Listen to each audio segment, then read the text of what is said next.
लेकिन अगर आप किसी ट्रेन का टिकट लेना भूल जाएं और उस ट्रेन में अनारक्षित डिब्बे आते हों, यानी सामान्य क्लास के डिब्बे आते हों, तो आप उस प्लेटफॉर्म टिकट से भी यात्रा कर सकते हैं। Rule number 1। बोले सर हम आपका वीडियो दिखा देंगे टीटी साहब को। बिल्कुल दिखा देना, वैलिड है हमारा वीडियो भी, क्योंकि हम पूरी तरह से आपको सारी जानकारी अप टू डेट दे रहे हैं। क्या जानकारी है कि अगर आप प्लेटफॉर्म टिकट लेकर भी ट्रेन के अंदर सफर करते हैं, अनारक्षित डिब्बे के अंदर यानी जिसमें रिजर्वेशन नहीं है, उस डब्बे में बैठकर आप जा सकते हैं। तो बोले इसका मतलब फिर तो बहुत ही बढ़िया है, मैं टिकट पे 80, 100, 50 रुपए क्यों खर्च करूं, 10 रुपए में यात्रा कर लूंगा। रुकिए, ये अधूरा ज्ञान है, अब पूरा ज्ञान भी ले लीजिए। पूरा ज्ञान ये है कि अब आप उस अनारक्षित टिकट के साथ तुरंत ट्रेन के समीप स्थित टीटी के पास पहुंचे, जो टिकट चेकर आपके वहां प्रेजेंट हैं उनके पास पहुंचे और पहुंचकर उन्हें अपना टिकट दिखाएं कि सर मैं जल्दी में प्लेटफॉर्म टिकट लेकर चढ़ गया हूं, यह प्रमाण इस बात का है कि मैं इस प्लेटफॉर्म से चढ़ा हूं। क्योंकि ट्रेन तो हो सकता है बहुत दूरी से आ रही हो, पता चले कि टीटी यह मान ले कि ट्रेन जहां से शुरू हुई है आप वहां से चढ़ गए हैं। कुछ कलाकार सवाल कर सकते हैं 10 रुपए भी क्यों खर्च करूं, मैं तो जाकर के टीटी से कह दूंगा कि साहब मैं तो यहीं से चढ़ा हूं। ऐसी स्थिति में टीटी थोड़े से अपने विवेकाधिकार का उपयोग लेकर आपको धमकाते हैं। क्या कहते हैं, आपसे यह कहते हैं कि आप जो टिकट लेकर आए, चूंकि टिकट तो है नहीं आपके पास, हम ये कैसे मान लें कि आप इसी प्लेटफॉर्म से चढ़े थे।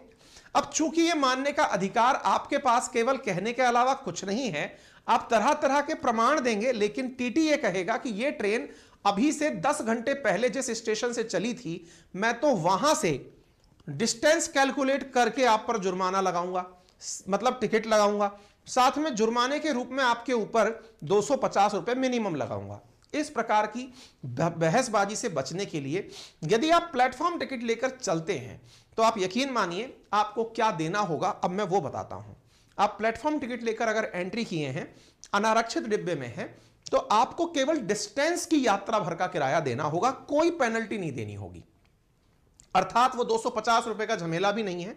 आप अनारक्षित डिब्बे में बैठे हैं, आप टीटी के पास जाएं और जाकर कहें कि सर मैं टिकट नहीं लाया।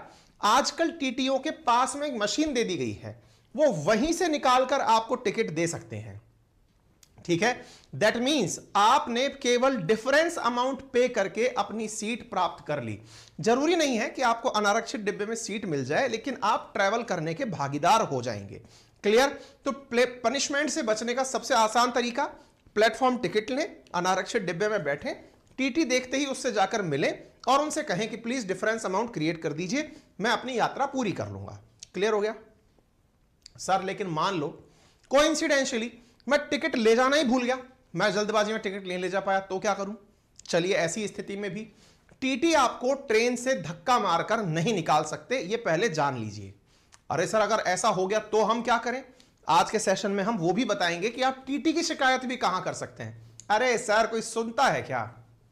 मैंने अनुभव लिया है, वंस अपॉन ए टाइम मैंने इस बात का अनुभव लिया है कि एक बार मुझे असुविधा हुई थी, उस असुविधा की शिकायत मैंने उतर करके जब प्लेटफॉर्म पर की तो वहां पर सीनियर अधिकारियों ने जिस प्रकार से तुरंत कार्रवाई की वो काबिले तारीफ थी। मुझे पहली बार एहसास हुआ कि रेलवे कहने के लिए सरकारी है, लेकिन काम पूरी तत्परता से वैसे ही होता है जैसे किसी कॉरपोरेट में होता हो, जैसे किसी प्राइवेट संस्थान में तुरंत सुनवाई होती हो।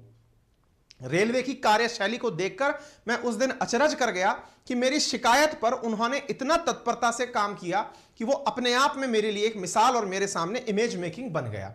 यदि आपको लगता है कि आपके साथ कुछ गलत हुआ है, किसी टीटी ने आपके साथ बदतमीजी की है, तो आप उसका कोई ना कोई फोटो या फिर वीडियो अपने साथ रख सकते हैं। यदि ऐसा भी नहीं है तो आप तुरंत वहीं से, मैं आपको नंबर बताऊंगा, आपको एप्लीकेशन बताऊंगा, आप वहीं से डायल करके उनकी शिकायत कर सकते हैं। आपकी बातों को रेलवे बहुत सीरियसली लेता है। ठीक है, बोले सर अगर मान लीजिए हम ट्रेन में एंट्री कर गए और हमारे पास टिकट भी नहीं है तो क्या होगा? तो अब आपके पास में यह अधिकार तो नहीं है कहने का कि मैं इस स्टेशन से बैठा था। आप कहिए तो टीटी के विवेक पर निर्भर करता है, वो आपकी इंसानियत, आपके व्यवहार को देखकर यह स्वीकार कर ले कि ठीक है आप इसी स्टेशन से चढ़े होंगे। तो ऐसी स्थिति में जहां से आप चढ़े हैं उसे मानकर जहां तक आप जाएंगे उसका आपके ऊपर जो टिकट बनता है वो लिया जाएगा, प्लस 250 रुपए अतिरिक्त लिए जाएंगे। लेकिन सर मैं बिना टिकट अगर चढ़ा हूं और मेरे पास यह बताने का भी प्रमाण नहीं है कि मैं कहां से चढ़ा हूं, तो ऐसी स्थिति में ट्रेन जहां से शुरू हो रही है वो अपने विवेक का उपयोग करके आपसे वहां से लेकर जिस डेस्टिनेशन तक आप जाएंगे वहां तक का टिकट प्लस 250 रुपए जुर्माना वसूल सकता है। इसीलिए मैं आपसे कह रहा हूं, एक 10 रुपए का प्लेटफॉर्म टिकट आपके बहुत बड़े खर्चे को बचा सकता है। तीसरी बात, सर मैं मान लीजिए रिजर्व डब्बे में घुस जाऊं और मेरे पास में रिजर्व के नाम पर केवल वेटिंग लिस्ट का टिकट है जो मैंने विंडो से लिया है। मैंने कहा देखिए वेटिंग भी दो प्रकार की होती हैं। कौन कौन सी वेटिंग होती हैं? एक वेटिंग होती है जो आप विंडो से लेते हैं और एक वेटिंग होती है जो आप ऑनलाइन लेते हैं। ऑनलाइन वेटिंग टिकट का कोई महत्व नहीं है क्योंकि वो अपने आप कैंसिल हो जाती है। अगर आपने विंडो वाली वेटिंग टिकट ली है तो आप अगर घुस गए हैं आरक्षित डब्बे में तो आप टीटी से फिर तुरंत जाकर मिलिए, क्योंकि टीटी आपको उस ट्रेन को टिकट को कंफर्म करने की हैसियत रखता है। कैसे? समटाइम्स बहुत से यात्री ऐसे होते हैं जो टिकट तो करा लेते हैं लेकिन वो सीट पर अवेलेबल नहीं होते, यानी आते ही नहीं हैं। ऐसी स्थिति में उस टिकट को आपको दिया जा सकता है। चौथी पांचवी बात, बोले सर इन केस अगर मान लीजिए मैंने रिजर्वेशन कराया, ट्रेन मुझसे छूट गई तो क्या करूं? आप अगले 2 प्लेटफॉर्म तक, मान लीजिए कि आप किसी एक जगह से चढ़े थे, आप वहां से चढ़े उससे अगले प्लेटफॉर्म से और उससे अगले प्लेटफॉर्म तक, आप किसी भी प्लेटफॉर्म पर अपनी ट्रेन को ज्वाइन कर सकते हैं। 2 प्लेटफॉर्म क्रॉस कर जाए, अगर ट्रेन 2 स्टेशन क्रॉस कर जाए तो फिर टीटी आपकी सीट को किसी थर्ड व्यक्ति को, सबसे पहले जो आरएसी वाला व्यक्ति है उसे वो कंफर्म करके दे सकता है। यानी कि ट्रेन से जुड़े हुए कितने सारे रोचक नियम मैंने अभी मिनट भर में आप लोगों को बता दिए हैं। उम्मीद है अब आपका यह काम बहुत आसान हो गया होगा। प्लेटफॉर्म टिकट मैंने आपको बता दिया, सीट ना हो फिर भी मैंने आपको जो विकल्प दिया वो 250 रुपए की पेनल्टी का आपको बता दिया, प्लेटफॉर्म टिकट बता दिया, सीट कब तक होती है यह मैंने आपको बता दिया, 2 स्टेशन तक आपके पास सीट होती है जिसका आप लाभ ले सकते हैं। इसका मतलब यह हो गया कुल मिलाकर यह काम। सर अब मेरे पास कुछ भी नहीं है तो मैं क्या करूं? मेरे पास पैसे भी नहीं है, 250 रुपए भी नहीं है, तो फिर आप रेलवे के कानून के दायरे में आ जाते हैं। तो वो क्या है? तो रेलवे की जो प्रोटेक्शन फोर्स है, दैट इज आरपीएफ, रेलवे सुरक्षा बल, वो आपको रेलवे अधिकारियों को सुपुर्द कर देगा। और रेलवे की, चूंकि रेलवे सार्वजनिक संपत्ति है, उसको लेकर कुछ कानून बने हुए हैं, उन धाराओं के तहत आर पर कार्रवाई की जाएगी। अर्थात आपको गिरफ्तार करके धारा 137 के तहत मजिस्ट्रेट के सामने पेश किया जाएगा और मजिस्ट्रेट आपके ऊपर या तो 1000 रुपए का जुर्माना लगाएगा और अगर आपके पास धन नहीं है तो वो आपको 6 महीने के लिए जेल भी भेज सकता है। यानी कि जेल भेजने का भी प्रावधान इसके अंदर होता है। यानी पैसा तो आपको देना ही पड़ेगा अगर आप बिना टिकट के एंट्री कर गए हैं।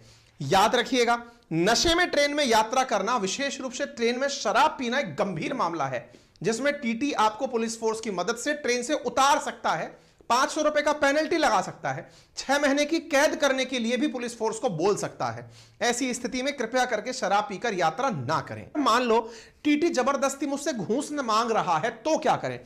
तो मैं ये आपको बोल रहा हूं, आप रेलवे डिपार्टमेंट को लेटर लिख सकते हैं। रेलवे पुलिस से 155-210 नंबर पर कॉल या मैसेज करके आप शिकायत कर सकते हैं। यह नंबर आप लिख लीजिए।